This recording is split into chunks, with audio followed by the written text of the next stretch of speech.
Hey, and welcome back to Rapid Flow. Happy spring equinox. It means we've made it here in the north. We're now slowly moving more towards summer, and I'm so looking forward to it. Excuse the slightly nasal tone. I've had a really bad cold, and I meant to do this video a lot sooner, but today we're diving into something really interesting. It's the combination of the DNA Suite and Zensphere and how you can use it to make music that sounds incredible right off the bat, really quickly. And we're going to use some really sick tools. We're going to use the Neoharp, we're going to use the BeatStep Pro, and we're going to use the Waldorf Iridium. So are you ready? Strap in, let's get going.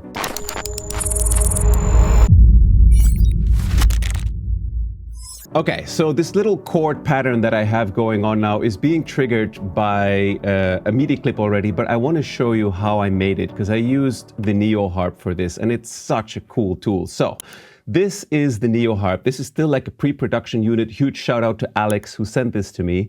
And in essence, what you have is a ton of chords. I mean, like it's showing you a bunch of chords.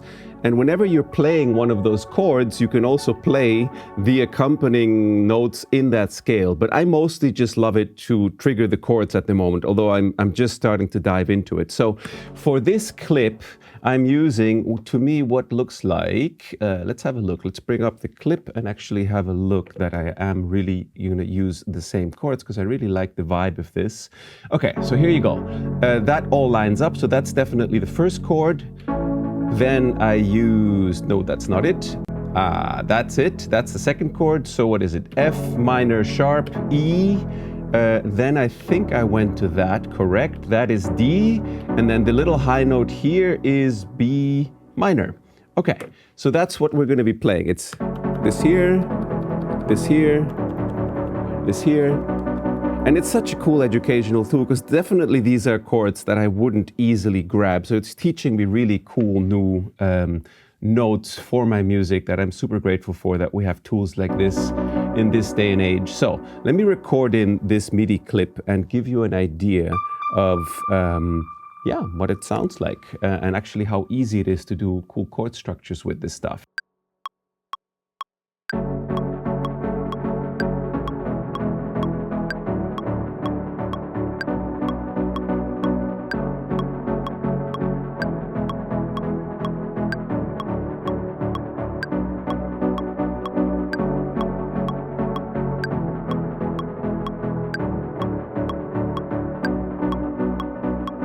So in order to spare you the MIDI editing, which it would take now to get this straight, actually, I've just realized I'm just going to use the clip that I already fixed before. Let's have a look. Which is just straight. There's a weird little rhythm jump at the end, and I realized I really like it. So let's bring in one of our kick drums from the DNA Suite. It's kick FC8, apparently.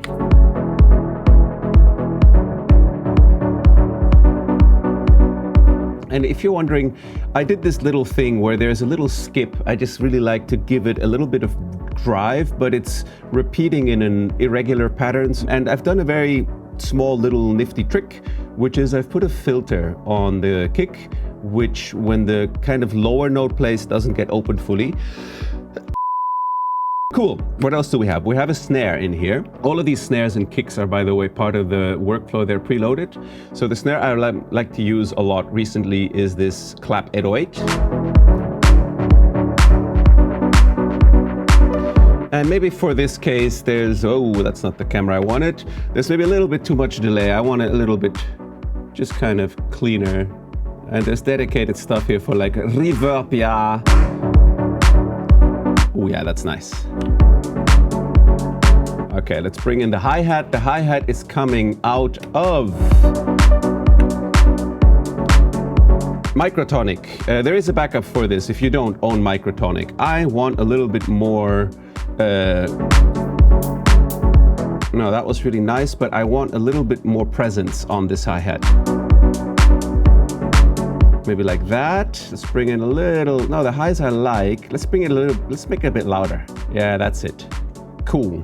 And with the snare also, I want to bring it a bit more to the front. Cool. Little bit more reverb. Cool. Okay, so now we have like what could be the beginning of a track idea. Let me actually bring in my controller on this view, then you'll be able to see a lot more what's going on.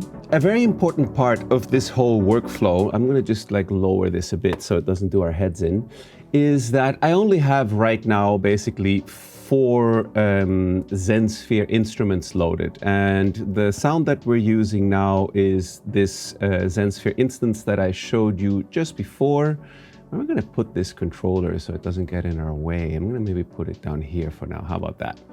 Okay, so this Zensphere instance is doing the leads thing here, and the thing that I do is, in order to record this into the DNA Suite, this is set to sense only. You see that? It's getting the MIDI that I recorded now into the Neoharp, but this is being sent into this harmonics channel, which is the first melodic harmonic track on the workflow. As you can see here, I've selected it to receive its input from Zensphere Harm.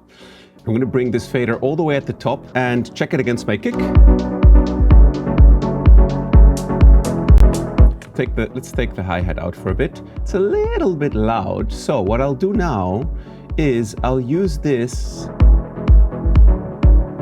to just set the level so that in future when I open up my fader after I've made the audio recording, it'll basically sit in the mix perfectly. I want to cut the highs a little bit.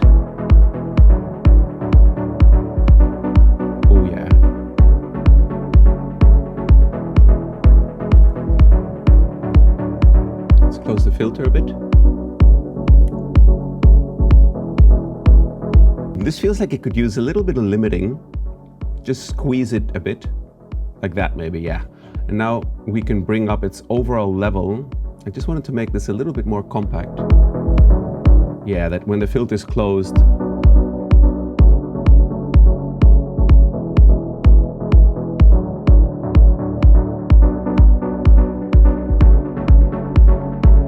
so what I'm trying to do is well, I'm gonna check this limiter without the limiter.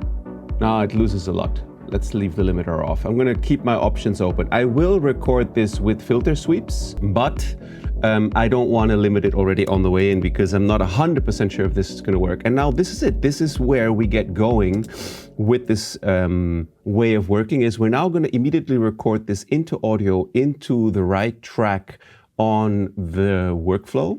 And I'm going to record it actually with all the automation so that I have a clip that's like evolving over time, and it's not going to be like, you know, lead to a boring loop paralysis that repeats after 4 bars. So here we go.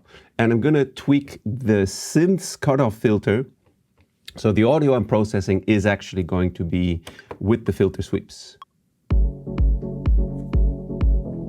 But let's give it a little bit of space to jam and get going a bit. Like, you know, when I'm doing this, I try to imagine, like, you know, if this lead comes in the first time, how am I feeling when I hear this? When would I want it to start morphing? Like, I'm just trying to get into the groove here. Like, this feels really good. I don't really feel the need to add a lot of tone. Now we're getting into repetition territory. So let's morph it a bit. And let's do this super smooth and slow. Slow moves is something I've learned over the years from my taste in music. I like it when things kind of develop slowly. Let's bring in the hi-hat for inspiration. The hi-hat's not going to be part of the recording. It's just, you know, it's just for vibes. Let's bring in the snare.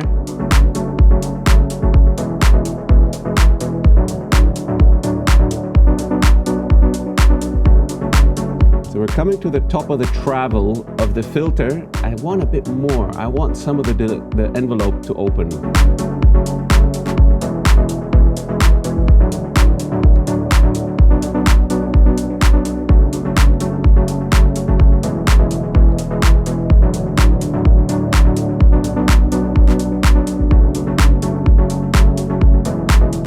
And I have no idea really how deep in we are now, 46. Let's slowly start bringing it back down so that this is a loop that actually also loops seamlessly.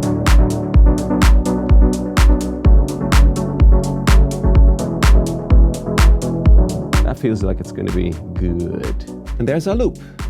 Cool. So now, in theory, I could kill this Zensphere instance. I'm going to leave it in the project so that if you own this, I'll upload this project to be part of the DNA Suite so that you can download this and hear this project. And if you own Zensphere, it'll just open and you'll have access to this. Cool. So as you can hear, we have the audio here. And that knob that I used to cut the filter of the synth, I also have it mapped to the high cut of the channel here. It's like, for me, it's kind of the same, whether the harmonic sound is coming off of the synth or in the template, it doesn't really matter. And it's kind of doing the same function. However, in this case, I don't want this harmonics knob to also affect the sound again. So I'm going to go and click it and go to delete automation, because I already have the automation recorded in the audio file as it left the synth, right? So that's my start. And now, mostly I would feel I probably need a bass. So I have a Zensphere instance in the back here, which is receiving its audio from the incredible BeatStep Pro. Let me show you.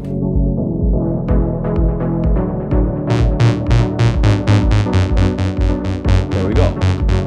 And the cool thing about the BeatStep Pro, especially once you have it synchronized, which is what I do, is I just put a kick down and I just need to check that it's really on point.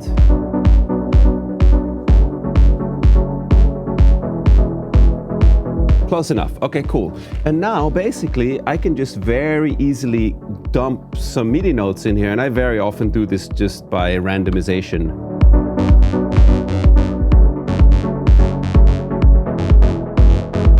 So let's work on this sound a little bit, because now it's like a straight sound coming out of a very kind of clean voice in Zensphere without any effects or anything. So let's bring in this Zensphere instance. What is it? Bass, electro loops open. Let's go and check out some other presets. What do we got? Now I can feel, actually, now that I have a cleaner bass sound, this loop is a little bit off the MIDI loop. Let's just restart. Sometimes my computer freaks out a bit.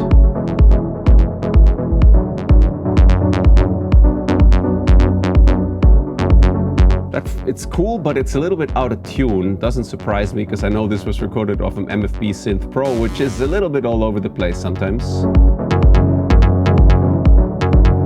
Again, I can close the filter on this guy using my controller, because what I did in advance is I mapped my filter control for my bass sound also to the cutoff of this. And this is also sending its audio in the beginning here to the bass track, right? So if I don't want to hear it anymore, let's just go through a couple more.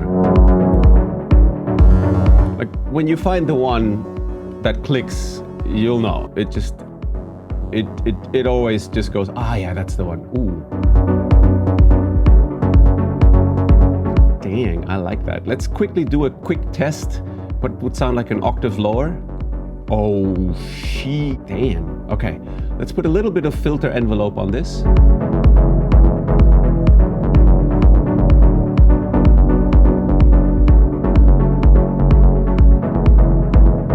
Let's take care not to break it.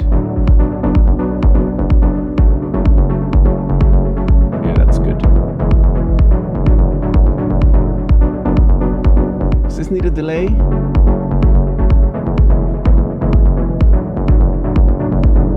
Open up the high filter on the delay so we can really hear what's going on with it.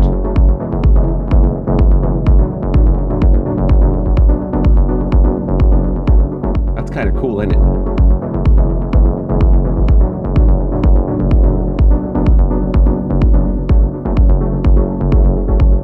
I like that it gives it like a weird echo kind of. I'm going to cut the lows on it a bit so that we don't screw up the low end of the track too much. And I'm going to make this a little bit less intense. So just be like a vibe, a little bit of... Yeah, just that, exactly. Cool, that's it. So now we can track this in. And I'm not going to open the bass. I'm going to track this in just clean and straight like this. And as you remember, this is actually right now still running off the MIDI here, right? It's those notes. Just to show you what a difference it makes if you had a little bit of delay and find the right sound, because those notes sounded a bit dodgy, honestly, when I first put them in. But anyway, here we go.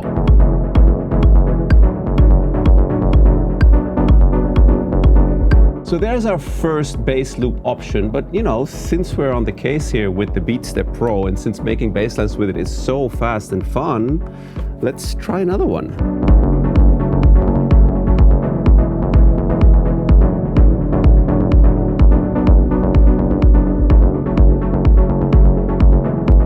let's do another one just for good measure. I mean, normally in the studio I would spend, a bit of time on this, but I don't want to bore you on the video by doing like a million takes. Let's do one more take on this.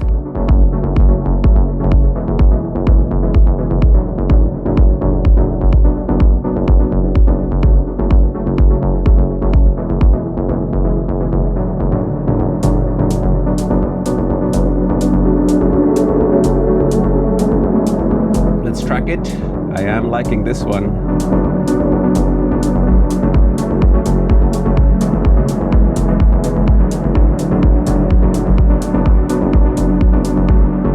Now comes the tricky part of assessing which of these we want to keep. So let's bring in some elements and have a listen here.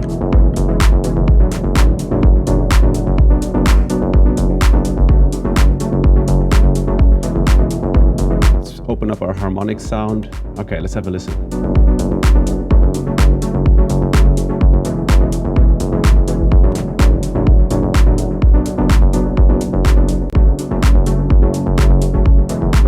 That one not. That doesn't really groove. It's a bit weird. You can switch off the monitoring now on these two guys. Let's try this one. There's a reason why that immediately got me. That's by far the best. Cool, let's grab that. And I'm seeing now actually this track is well balanced, not really much to do here anymore.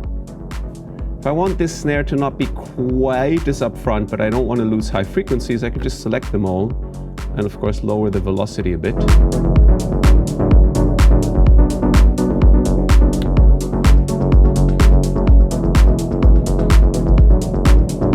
Okay, cool. So we got the foundation now. We got the groove, we got a bass, we got the chord structure.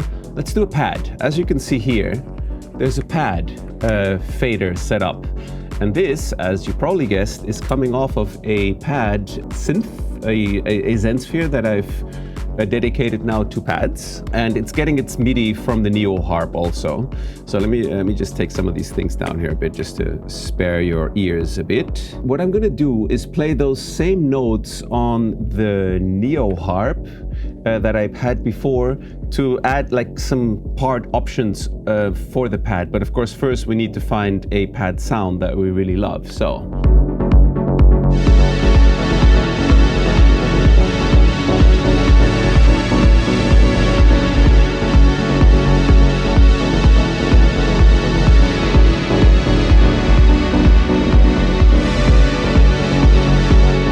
It's okay, but I want to try another one. That's a little bit too much. Let's try one more.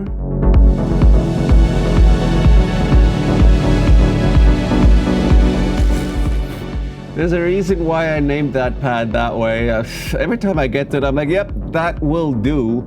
So I could, of course, track MIDI in again here, which if I'm smart, it would probably save me time because I won't have to redo it. But I reckon I can also risk it and just record the audio straight in, because pads can float around. They can be a bit all over the place, right? So let's do this. And I'm going to start this from 0, just so that I make sure that this kind of lines up somehow with the bass when I start these clips. Here we go.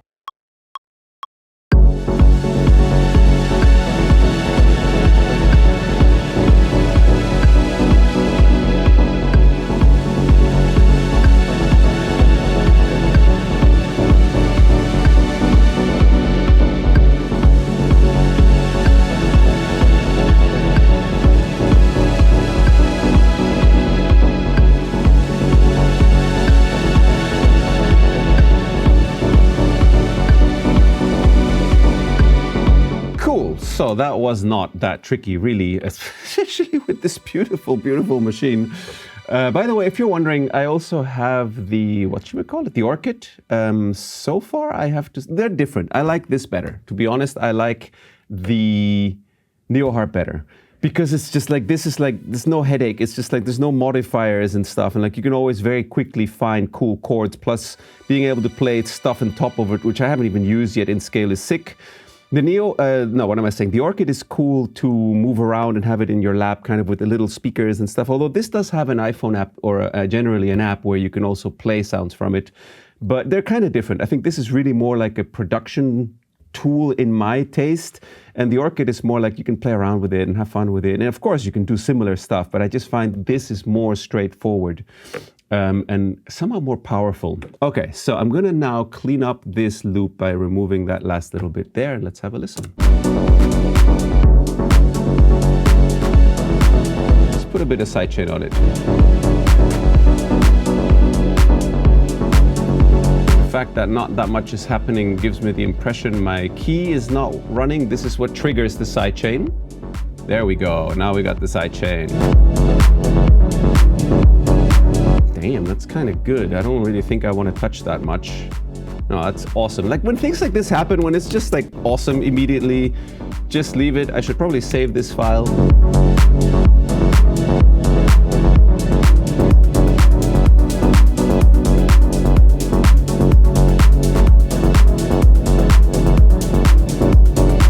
Digging it. Cool. Okay, last thing. As promised, let's add a cool sound from triggered from the Iridium. I'm going to close down the bass a little bit more just to give it like a low end thing. I'm just going to mute these guys here for a sec just to give us again some working breathing space. And just to keep things simpler for my mind, I'm going to de-monitor these. So we're going to use this ARP thingamajig here channel for doing this. And as you can see, let's put this on 100% zoom. Let's put up the sphere. This is on a so-called 80s untouchable lead. Probably that's going to be good. So I want this to run into the melodic channel here. As you can probably see that it's set to Zensphere ARP. So when I play on the sick, amazing, beautiful Waldorf Iridium keyboard, I am in essence now triggering this Zensphere instrument. What I have set up here on its little sequencer, it's playing in sequencer mode forward minor in the scale of F sharp. So meaning I can pitch things inside this little sequencer scale without ever going out of key. Let me show you what I mean. And I can actually lock down. There's a really nice function on the, yeah, it's a little bit out of camera here. Is this a good idea? Probably not. Anyway, there's a button here where you can lock the sequence, which I've done now.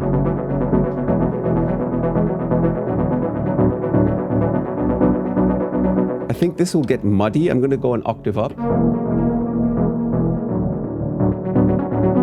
Yeah, much better. So right now, the last note in this 5-note little sequence, 5/16, is set to +7. Now it's set to +8.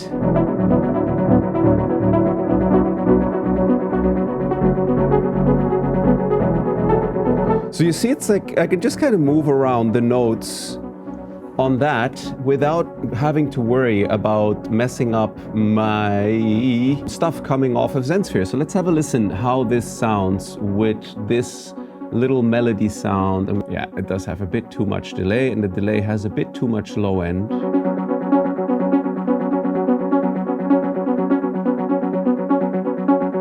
Just make this a little cleaner. This is going to be like a supporting sound. I may actually also cut some of the low frequencies off the whole thing. Right there. And I'm not going to actually filter this one. I want to just record a clean loop of this so that I can do some other stuff with it later if needed. Because the main movement on this is going to be coming from the note changes on the Iridium, right? Okay, so let's do this.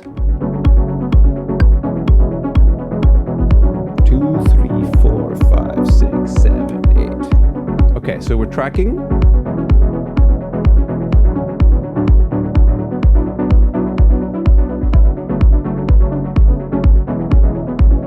Couple of just little pitch shifts here.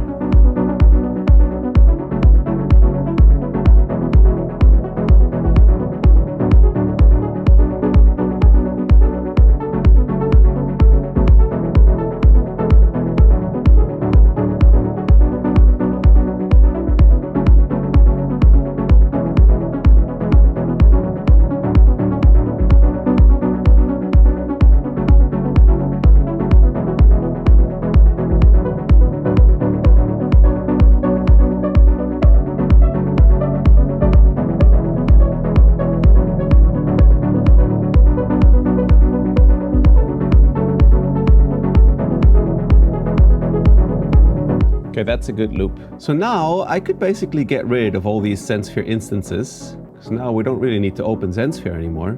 That's it. So like now we've captured kind of all the fundamental. I mean, we would need a hook or a lead or a vocal or something, maybe, but in essence, we've captured all of the stuff.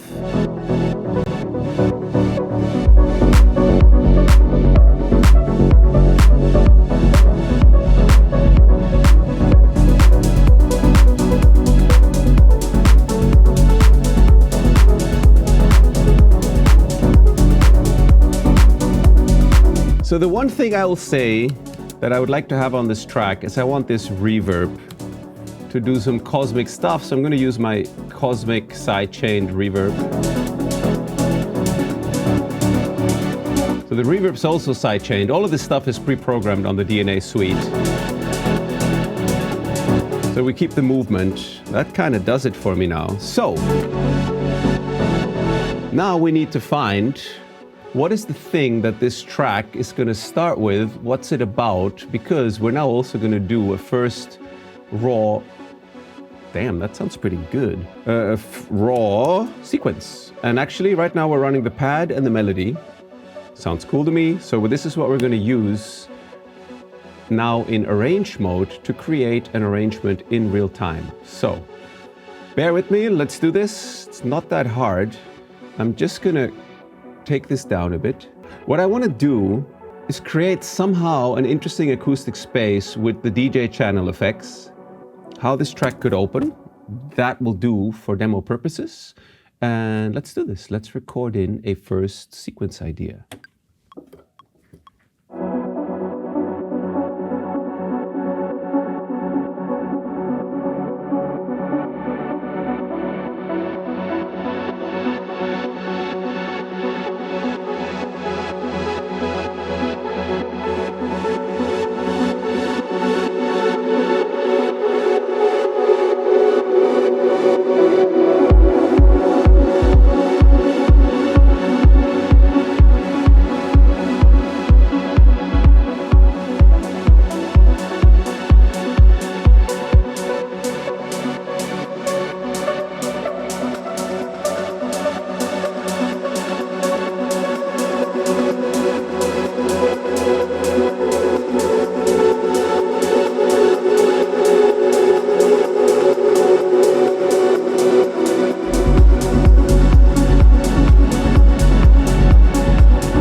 so for demo purposes, we'll leave it there. But yeah, in essence now, what we've done is we have written in a ton of automation into session view, which if I do this, you'll be able to see.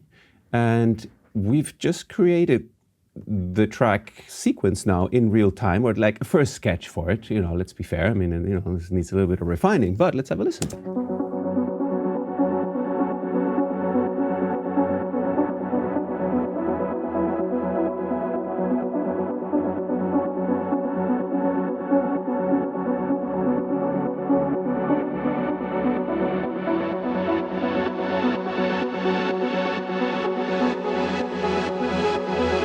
Looks like I was a little late with the kick, maybe.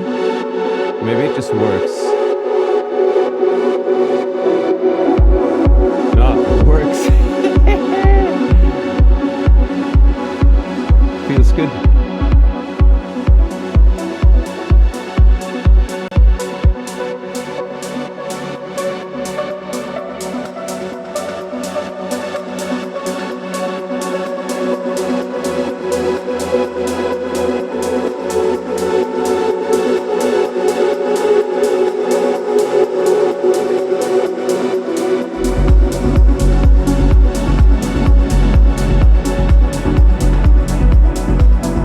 So potentially maybe here I'd say like these two guys probably can move forward a little just so that they come down on the one. Little fixes like that. Let's have a listen.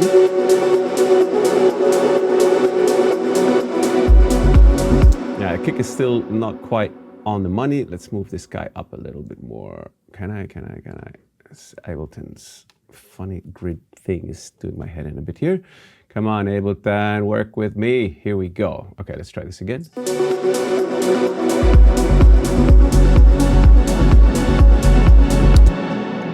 Cool, so there you have it. This is in essence how I work. And the only difference is that I would use hardware synthesizers sometimes, not that much anymore since Zensphere got done. But yeah, this is the workflow for the DNA Suite in combination with Zensphere. If you're recording a Zensphere sound in and you leave the channel tracks neutral, then you don't really need to do anything. I mean, the high cut and stuff is super useful to have, or the sidechain. But if you've done a lot of tweaking on your channels, maybe for a hardware synth you're recording, and you want to respect like the analog processing that went into making that pre-mix Zensphere patch, you can actually grab the dry wet knob on the rack that's part of the track that you're in. So let's assume, I don't know, let's take I think the harmony I didn't do anything to. So what I could do now is say, okay, I want to make sure that this, you know, doesn't get any further processing because I don't really need it.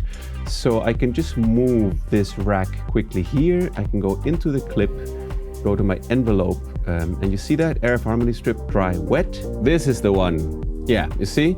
Now that controller is on dry. So this is what we thought of for you in order to be able to get your Zensphere sounds into the workflow but not process them with additional signals. If you should find any Zensphere sound doesn't sound exactly like you're used to it, or it feels over-processed, there's another thing you can do, which is either you can keep it in MIDI, and rather than sending it to a track, you can send it to the master, which is only going to, let me remove this here. Send it to, instead of recording it into a track, just send it to the master. That's going to bypass all of the mix bus EQ processing, and it's just going to make sure that it doesn't clip. And then you have the raw, unadulterated Zensphere sound going straight to the master, and all you have to do then is work with the level. So that's it. That is the workflow for me using Zensphere and the DNA Suite. I hope that this is helpful for you to get going with this. Sorry it's taken me a little while to make this, but yeah, it's been a rough week. I'm slowly getting back on my feet. I'm very, very happy that tomorrow is expected to be sunshine here in Portugal. I hope it's the same wherever you are. That we get to enjoy springtime coming soon, that you get to make some music. I'll put this up in the DNA Suite download so you can access this, and if you have Zensphere and DNA Suite, this will open up seamlessly. In case you're missing Microtonic, load the Microtonic backups that are part of DNA Suite, and you should be able to reproduce this and see exactly what I've done also in the Ableton file. All right, I hope that this was helpful. Have a great time in the studio, have a great spring equinox, and I'll see you on the next video. Take it easy. Bye-bye.